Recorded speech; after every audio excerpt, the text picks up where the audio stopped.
வள்ளுவம் போற்றும் வெள்ளி விழா 25. முக்கடல் சூழும் குமரி முனையில் ஐயன் திருவள்ளுவர் சிலை வெள்ளி விழா. Statue of 25th wisdom. 2 நாள் நிகழ்ச்சிகள் 30/12/24 to 31/12/24.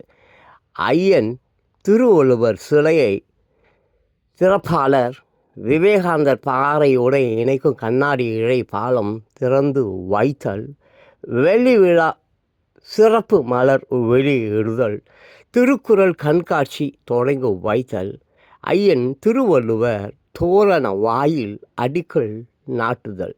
திறப்பாளர் மாண்புமிகு தமிழ்நாடு முதலமைச்சர் திரு மு க ஸ்டாலின் அவர்கள்.